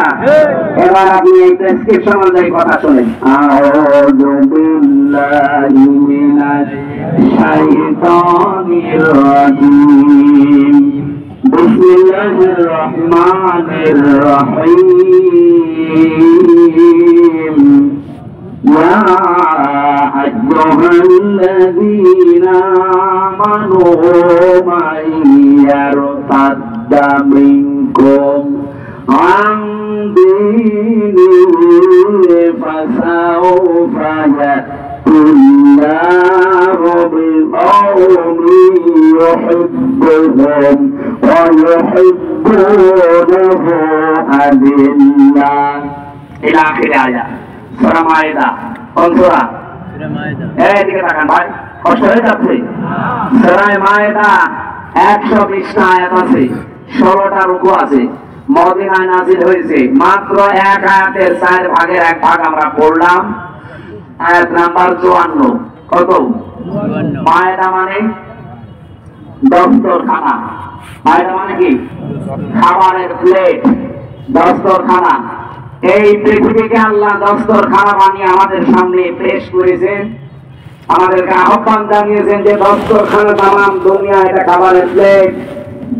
এই আয়াতে এই সূরার নামকরণ দিয়ে আমি তাফসীরে ইবনে কাসিরের ভেতরে পড়েছি, পৃথিবীর মানুষকে আল্লাহ ভয় দিয়েছেন যে খাবারের চিন্তা তোমার করার দরকার নেই, তোমার চিন্তা ইবাদত নিয়ে। খাবারের চিন্তা কার? আমা মিন দাব্বাতিন ফিল আরদি ইল্লা আলাল্লাহি রিজকুহা। জমিনে এমন কোন বিচরণশীল জীব নেই যার রিজকের দায়িত্ব আল্লাহ নিজের হাতে তুলে নেয়নি। এখানে রিজিক নিয়ে কোনো ভয় নেই, কোনো চিন্তা নেই। আপনি না খেয়ে মরে যাবেন না, যা লেখা আছে এটা আপনার কাছে আসবে। আপনার চিন্তা করা দরকার, সেটা নিয়ে আপনি পার হবেন। তার নাম কি? ইবাদত। বলেন বলেন। এই ইবাদতের ভেতরে সর্বোত্তম ইবাদত যেটা, সেই ইবাদতের প্রথম শব্দটা আল্লাহ আয়াতে দিয়েছেন, ইয়া আইয়ুহাল্লাযীনা আমানু। ওইকে ছাড়া ঈমানের দাবি করো। মাইয়ারতাদ্দা মিনকুম, তোমাদের ভেতরে যদি কেউ ফিরে যায়। এটা ইরতিদাদ বা ইফতিরাল থেকে, এর বাংলা অর্থ দাঁড়ায় যারা হক থেকে বাতিলের দিকে মুখ ফিরিয়ে চলে যায়। একটা বাংলাদেশে কত বাস্তব সম্মত আমার মনে হয় 1000 বছর আগে না, এই আজকে এই আয়াতটা নতুন করে আরেকবার নাযিল হয়েছে। আল্লাহ বোঝাতে চেয়েছেন পৃথিবীর ইমানদারেরা, বাংলার ইমানদারেরা, শোনো, তোমাদের ভেতরে কেউ যদি আল্লাহর দিন থেকে মুখ ফিরিয়ে চলে যায়, হক থেকে বাতিলের দিকে মুখ ফিরিয়ে চলে যায়, তোমরা কি মনে করো আমি আল্লাহ দুর্বল হয়ে যাব, আমার আল্লাহর ক্ষমতা একটু কমে যাবে? না। আসাও ফায়াতিল্লাহ, এই এদিকে তাকান, এই ছেলে ওরা ওই করে সমস্যা, গুরুত্বপূর্ণ কয়েকটা পয়েন্ট আছে। আমার উপর আরেকটা বুঝতে পারবেন না? যান যান, এত মানুষ একসাথে পোশাক করতে যাচ্ছে, কি জামাত কত পোশাক চলছে, অনেকে তাড়াতাড়ি যান, ওনাদের বের করে দেন তাড়াতাড়ি। আমার ভাইরা, আমার যে কথা ছিল প্রথমে, আমরা যদি আজ এই আজটা বাংলাদেশের সাথে মিলাই আগস্টের 5 তারিখের পর থেকে আমি অন্তত মিলাতে পেরেছি, বহু মানুষ নামে বেনামে আল্লাহর দিন থেকে বিভিন্ন শোতানাতার সামনে নিয়ে এসে ফিরে চলে যাচ্ছে। আজ এই দেশে একামতে দিন যারা আছে তাদের অনেকে দোষ দিয়ে চলে যাচ্ছে আল্লাহর দিন থেকে ফিরে। জামাত ইসলামের কারণে আমরা আর এদেশে ইসলামে নেই, ইসলামী দলে নেই, আমরা চলে যাচ্ছি অন্যদিকে। আরে ভাই, জামাত ইসলাম দেখে আপনাকে ইসলাম পালন করতে বলছে কে? আপনি তো ইসলাম পালন করবেন আল্লাহর দিন দেখে, এই কথা বলেন না। এই দেশের দিনের কোন বিধান চালু করতে পারেন না, আর কিছু হলে তখন দিনের বিধান অনুযায়ী বিচার চান। আপনি চলবেন, চলাফেরা করবেন বাংলার ময়দানে, বাংলার ময়দানে চলাফেরা করতে যে আপনার ইসরায়েল হবে আমেরিকার মতো, ব্রিটেনের মতো, আর ধর্ষিতা হলে তখন আপনি বিচার চাবেন আফগানিস্তানের মতো। আপনি চলছেন বাংলার এই জমিনে বাংলাদেশের মতো, চলাফেরা আপনার আমেরিকার স্টাইলে, ধর্ষিতা হলে তখন আপনি বিচার চাবেন সৌদি আরব অথবা আফগানিস্তানের স্টাইলে। এ পাগলামি করা বাদ দেন, আগে আফগানিস্তানের মতো সৌদি আরবের মতো কোরআনের এই নিয়ম নীতিগুলো এখানে কায়েম করেন, এরপরে দেখেন যে না করে আপনি টিকে থাকতে পারেন কিনা। আসিয়াকে ধর্ষণ করার পরে যেভাবে আওয়াজ উঠেছিল, আওয়াজ তোলার দরকার ছিল না, যদি প্রমাণ হয়ে যেত ওই বুড়ি তাকে বাইতুল মুকাররমের সামনে সঙ্গে সার করা লাগতো। আমার নিজের জীবনে আমি জেলখানায় যাওয়ার আগে 20 সালে একবার ফতোয়া দিয়েছিলাম, আমার কুষ্টিয়া গ্রামের বাড়িতে হালসা জেনা করেছিল, তার স্বামী থাকে বাইরের দেশে, এই মহিলা পাশের বাড়ির একজনের সাথে জেনা করে ধরা পড়েছে একেবারে সরাসরি। গ্রামের লোকজন বলছে ফতোয়া দেন, যেরকম প্রমাণ আছে, সব 4টা সাক্ষী আছে, প্রমাণ দিলাম কি 4 জন দেখেছেন? বলছে হ্যাঁ, আমরা একেবারে সব হাতে নাতে ধরেছি, যেভাবে আপনি কোরআন হাদিসের কথা বলেন ওইভাবেই পেয়েছি।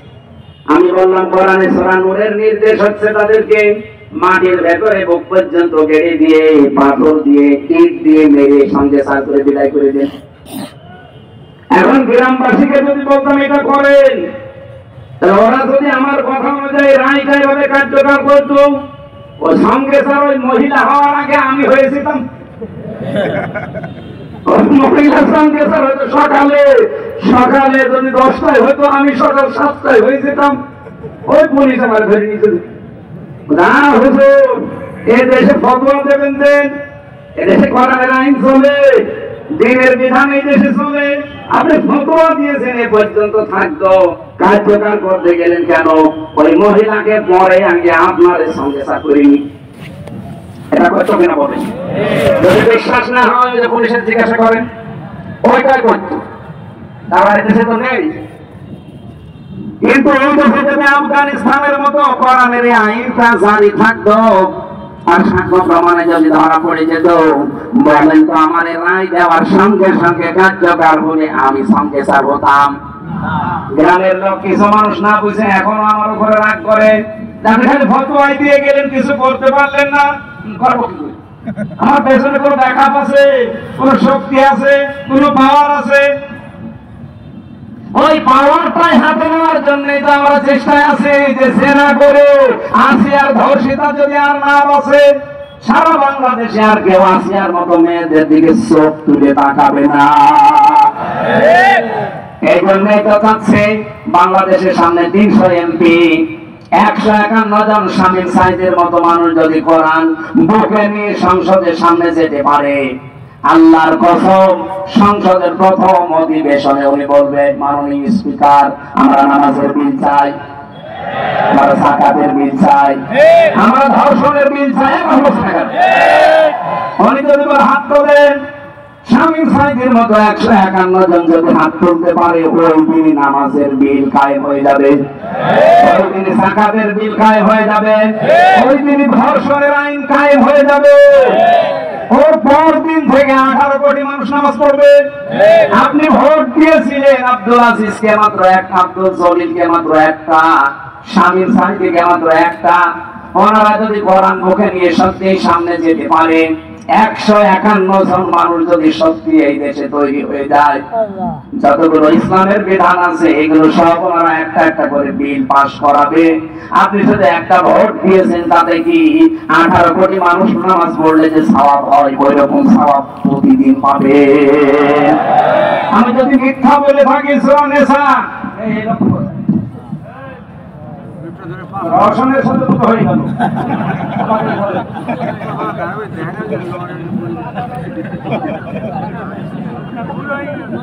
এখানে কিছু দিয়ে ভালো করে বেঁধে রাখেন, মাইরে দেন। রওশনের সাথে তো একটু শক্ত ছিল, তারপর যে একেবারেই সে রুস্তম আলী ফরাজি সাহেবের মতো পড়ে গেল। না, আপনাদের এমপিও তো দুর্বল ছিল, একেবারেই দুর্বল। আমার ভাইরা, এটা রাজনৈতিক বক্তব্য যদি মনে করেন, আল্লাহর কসম সূরা নিসা 5 নম্বর পারা 10 নম্বর পৃষ্ঠার 12 নম্বর লাইনের 85 নম্বর আয়াত। এত দলিল লম্বা করে তো বলতে পারছি না, বাড়িতে এখানে মিলিয়ে নেবেন। যদি একটা কথা বাইরে থাকে যে শামীম সাইদিকে একটা ভোট দেবেন, 18 কোটি মানুষের নামাজ পড়ার সওয়াব হবে, আমি গ্যারান্টি দিতে পারি। উনি এমপি হওয়ার পরে, আব্দুল জলিল এমপি হওয়ার পরেই প্রথম দিন সংসদের অধিবেশনে নামাজের বিল আনতে বাধ্য, কারণ প্রতিশ্রুতিবদ্ধ ওনারা আল্লাহর কাছে, আল্লাযীনা ইম্মাক্কান্নাহুম ফিল আরদি আকামুস সালাহ। যদি আমার এরকম বান্দাদের যারা ঈমান আছে যদি ক্ষমতা দেয়, প্রথমেই নামাজের বিল আনবে। দুইজনই আছে, জিজ্ঞাসা করে দেখেন, এনারা যদি নামাজের বিল প্রথম দিন না আনে, জীবনে ভোট দেবেন না। যারা নামাজের বিলের পক্ষে না, যারা বলে শরীয়ত আইনে আমরা বিশ্বাস করি না, তাদেরকে আপনি ভোট দেবেন, নামাজের বিল না, মদের বিল পাস করুন। আসিয়ার ধর্ষিতার জীবনও ফাঁসি না, কয়দিন পরে ছেড়ে দেবে। এই যে একটা একটা করে সব ছেড়ে দিচ্ছি। অথচ পৃথিবীর, আমার মনে হয় বাংলাদেশ না, পৃথিবীর যত মাসলুম মানুষ আছে তার ভেতরে অন্যতম মাসলুম একজন মানুষ আজহারুল ইসলাম।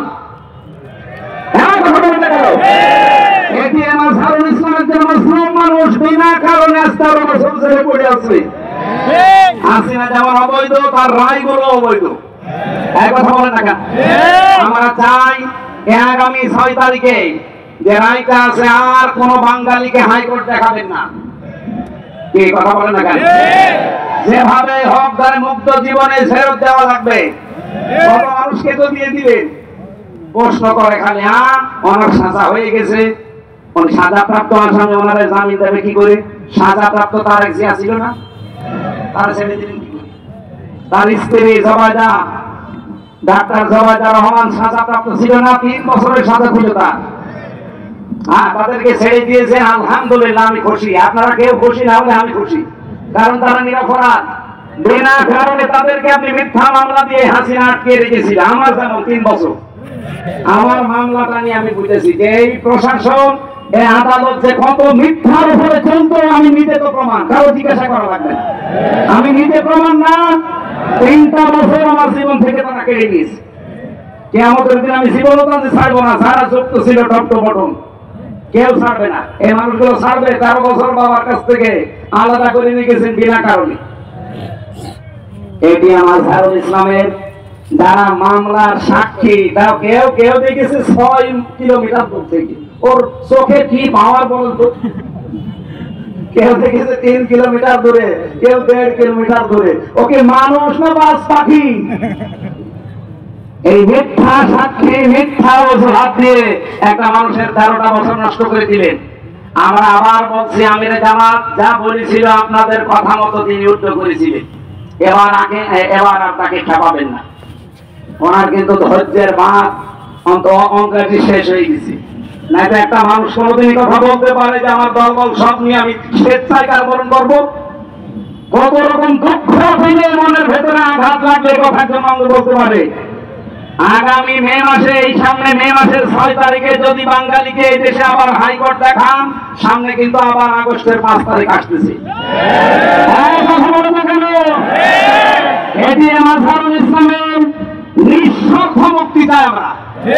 কারা কারা চান দেখেন? লিল্লাহি তাকবীর, আল্লাহু আকবার। আজহার ভাইয়ের মুক্তি।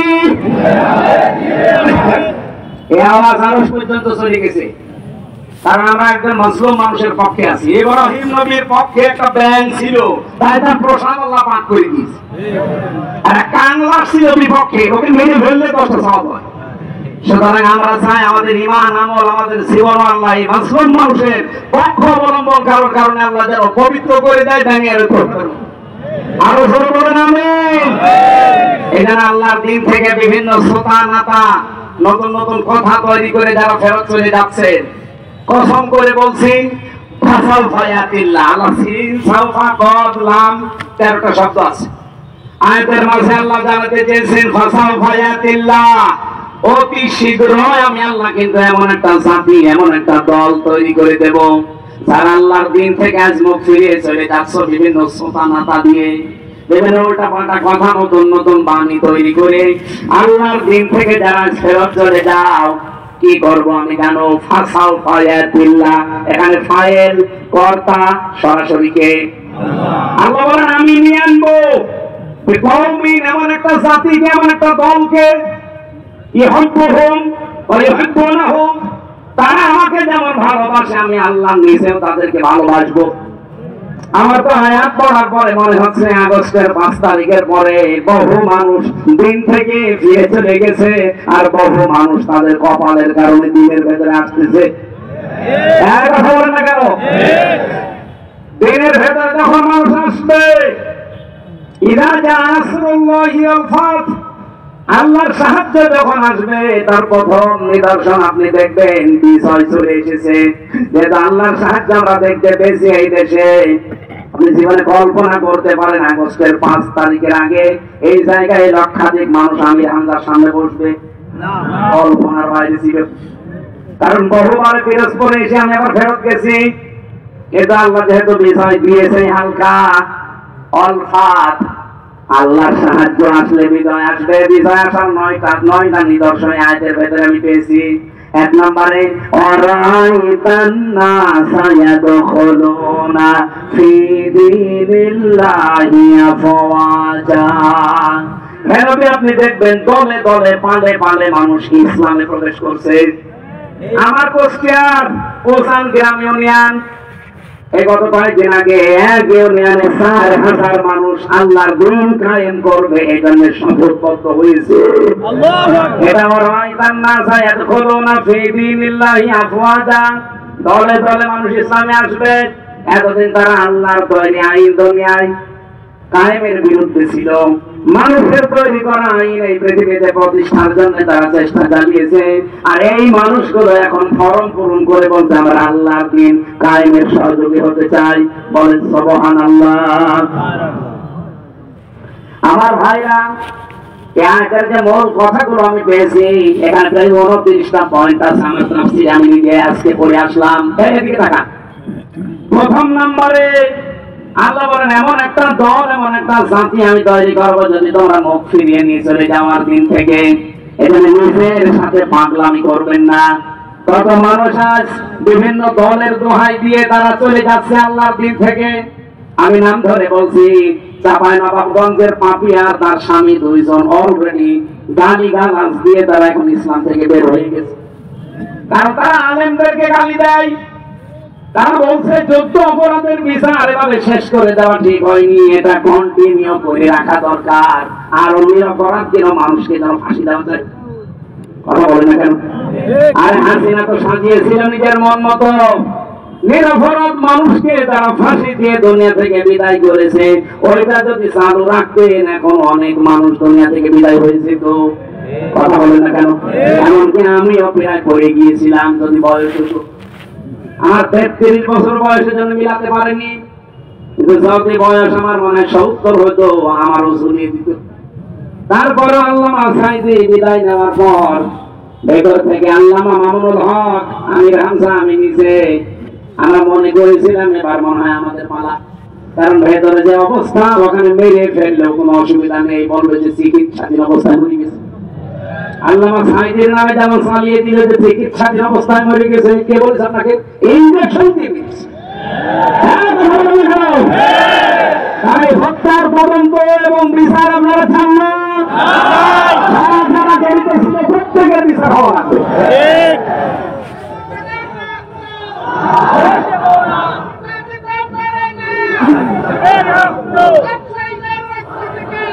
আমার ভাইরা ঠিক আছে, আমার 29টা পয়েন্ট ছিল, সবগুলো যদি বলতে আজকে নাও পারি, আমি সব লিখে এনেছিলাম। আমি গুরুত্বপূর্ণটা বলছি। আল্লাহ বলে মানুষ যখন দিন থেকে বিভিন্ন সুতানাতা দিয়ে ফেরত চলে যাবে। আজ আপনি কার দোহাই দিয়ে ফেরত চলে যাচ্ছেন? বলেন জামাত ইসলাম ভালো না, চরমনায় ভালো না, এই হেফাজত ইসলাম ভালো না, কি ভালো কোনটা? এই ভালো কোনটা দিয়ে আপনি চলে যাচ্ছেন আল্লাহর দিন থেকে? যদি কোনোটা ভালো না লাগে নিজে দিনের মন মতো করে পিছলেন আর নিজে একটা তৈরি করে, তার মানুষের তৈরি করা আইন প্রতিষ্ঠায় নিজেকে জড়াবেন না। মানুষের তৈরি করা আইন প্রতিষ্ঠায় জড়ালে আপনি কাফের। বলেন ইমরান 4 নাম্বার করা 9 নাম্বার পৃষ্ঠা 3 নাম্বার লাইনের 154 নাম্বার আয়াতের মাঝের অংশে আয়াতটা লিখে বাড়িতে যে মিলাম। আল্লাহর তৈরি আইন বাদ দিয়ে মানুষের তৈরি আইন যারা দুনিয়ায় প্রতিষ্ঠা করার জন্য দল করে, আন্দোলন করে, ভোট করে, মিছিল মিটিং করে, এই মানুষগুলোকে কোনো অধিকার আল্লাহ দেয়নি। এই জন্য আল্লাহ নতুন করে তখন একটা দল তৈরি করবেন যারা আল্লাহকে ভালোবাসবে এবং আল্লাহ তাদেরকে ভালোবাসবে, সেই দলে যেন আল্লাহ আমাদেরকে শামিল করে। বলেন বলেন বলেন, খুব গুরুত্বপূর্ণ পয়েন্ট এটা। আর যারা ফিরে যাচ্ছেন আল্লাহর দিন থেকে, আল্লাহর কোনো অসুবিধা নেই, আল্লাহ অতি শীঘ্র একটা দল তৈরি করে দেবে। আমার মনে হয় বাংলাদেশে সেরকম একটা দল আল্লাহ তৈরি করে দিয়েছে। যারা আল্লাহকে ভালোবাসে জীবন দিয়ে, তারাও আল্লাহকে ভালোবাসে। এবং এই মানুষগুলোর কয়েকটা গুণ আল্লাহ দিয়েছে। কি গুণ? আসিল্লাতিন আলাল মুমিনিন আউসাতিন আলাল কাফিরিন, তারা মুমিনদের উপরে হবে দয়ার্ধ। আপনি বাস্তবে বাংলাদেশে মিলান, আল্লাহর কসম যারা আল্লাহ মনোনীত করলেন তাদেরকে দিন কায়েমের জন্য, দেখেন তাদের ভেতর ভালোবাসা। এই স্বামী ভাইয়ের সাথে আমার রক্তের সম্পর্ক আছে, আত্মীয়তার সম্পর্ক আছে। কোথায় পিরোজপুর বাড়ি, কোথায় আমার বাড়ি কুষ্টিয়া, অথচ আমার নিজের আপন ভাইয়ের চাইতে ওনার ভালোবাসি শুধু দিনের কারণে। কথা বলেন না কেন? চট্টগ্রামের শাহজাহান চৌধুরী, ওনার ভালোবাসি আমি শুধু দিনের কারণে। তাছাড়া জীবনে ওনার সাথে আমার রক্তের সম্পর্ক না, কোনো কিছু আত্মীয় না। বাংলাদেশ সহ বিশ্বে যারা একামতে দিনের কর্মী, দেখবেন এদের ভেতর আল্লাহ এটা তৈরি করে দেয়। আসিল্লাতিন আলাল মুমিনিন, তারা মুমিনদের উপরে হবে রহমতিন। এমন করোনা, আমার নিজের সত্যি কথা বলছি, নিজের ভাইয়ের প্রতি এত মহব্বত থাকে না। একামতের দিনের কর্মী, তার বাড়ি যদি সেই কক্সবাজার হয়, এত মহব্বত তৈরি করে দিয়েছে কে? কিন্তু আলিসাদিন আলাল কাফিরিন, কাফেরদের প্রতি তারা হবে কঠোর। আর এই মন মানসিকতা আল্লাহ আমাদের দিয়েছে। কাফেরদের কোন অনুষ্ঠানের প্রতি আমরা কঠোর না। এই দেশ সহ বিশ্বে কাফেরদের যত রকমের এই যে নারী কমিশন যেটা তৈরি করেছে আল্লাহর কোরআনের বিরুদ্ধে, সর্বপ্রথম এই দেশের আলেম ওলামা যারা একামতে দিনের কর্মী যারা, তারা এর বিরুদ্ধে। এখানে কাফেরদের প্রতি যারা কঠোর, এই গুণ আল্লাহ তাদের তৈরি করে দেবে। আপনি নিজেকে দেখবেন পাল্টিয়ে ফেলবেন। তারা আল্লাহর দিনের পথে চলতে গিয়ে কারো তিরস্কারের ভয় করবে না। আল্লাহ বলেন সারে তারে আমি এই কাজে লাগাই না, এটা আল্লাহর অনুগ্রহ। এটা কি? সুতরাং একামতের দিন কায়েমের জন্য যারা এই লাইনে আছেন, নিজেকে ছোট ভাববেন না, মনে করবেন আল্লাহ দয়া করে আপনাকে রাস্তায় তুলে নিয়ে এসেছে। যালিকা ফাদলুল্লাহ ইউতিহি মান ইয়াশা, আল্লাহ যাকে চায় তাকে রাস্তায় নিয়ে আসে। আল্লাহু ওয়াসিউন আলিম, আল্লাহ প্রশস্ত এবং জ্ঞানী। এবার এই আয়াতের ভেতরে 4টা পয়েন্ট আছে। আমি দেরি হয়ে যাচ্ছে না, মানে আমার গলায় ভালো লাগবে না। আপনাদের মাহফিলের জন্য যত রকম এখন 7টা হাদিসের পয়েন্ট বাকি আছে, যে হাদিস পড়েছিলাম। আয়াতের পরে আছে আরো 4টা, 7 আছে কত, 11টা জিনিস বলতে অন্তত 20 মিনিট তো লাগবে। আপনাকে চলে যাবেন চিঠি দিতে পারবা। এই মাহফিল মাত্র 3 দিনের ব্যবধানে। আমি স্বামী ভাইকে বলেছিলাম যে মাহফিলটা কেটে দে, উনি বলছেন না, পিরোজপুরের মঠ বাড়ি এক ভাইরা নেবে, আপনি যদি কোনো জায়গায় না দিয়ে থাকেন দিয়ে দেন। এই 3 দিন আগে না, 3 দিনের ব্যবধানে এত বড় বিশাল আয়োজন দেখেন। এটা তো 2 মাস সময় দিলেও করার কথা না। অথচ আপনাদের এই মঠবাড়িয়া বাজারের মানুষেরা হাত খুলে দান করেছে। এখন কিছু ঋণী আছে, ওনারা যেন ঋণ না থাকে। কিছু মানুষ অন্তত ভেতরে পাঠাচ্ছি, 2-3 মিনিট খালি বের হয়ে যাবে। খুব তাড়াতাড়ি দেন। আগামী বছরে যেহেতু পিরোজপুর মঠবাড়ি একটা মাহফিল অলরেডি আমি নিয়েছি 27 তারিখে হয়, অক্টোবর মাস। এখানে কি খালি যেন বলল দুষ্কাল, জানি না মঠ বাড়িয়া লেখা আছে তাই। আর আমি একটা বই নিয়ে গেছিলাম ভাই সৃষ্টি নিয়ে, এই বইটা আমার কয়েকটা পিস আছে, এখানে আছে, ওইটা গাড়ি আছে বাম হাতে। এখান থেকে শিক্ষিত মানুষরা নিয়ে যান, যাত্রার দলের দরকার না। এটা সৃষ্টি নিয়ে লেখা, অনেক তথ্য দেওয়া আছে। ওই গাড়ি থেকে যাওয়ার সময় নিয়ে না রে, আমরা একটু বসে থাক। কালকে আল্লামা সাইদি সাহেবের মাদ্রাসায় খুলনা দারুল কোরআন সিদ্দিকিয়া কামিল মাদ্রাসায় আমার মাহফিল আছে রাত 9টায়। আজকে যদি আমার মাস শেষ এখন রাত 11টা-15 বাজে, আমার ঘুমানো লাগবে। এরপরে স্বামী ভাই কিছু কথা বলার পর আমরা দোয়া করবো। আগামীকাল এই আয়াতের পরে 55 নম্বর আয়াতের আলোচনা করবো। যা মনাজাত না করে কেউ সেন, আমরা মুসাফির মানুষ এবং মুসলিম মানুষ। একটু বসেন ভাই, বসেন বসেন। যারা ব্যাগ নিয়ে যাচ্ছে ওনাদের কাছে একটু সাহায্য মতো দিয়ে যাবেন। আর ওই ড্রাম দেওয়া আছে, ড্রামে দেবেন। স্বামী ভাই একটু সালাম কালাম দেওয়ার পরে আমরা মনাজাত করবো।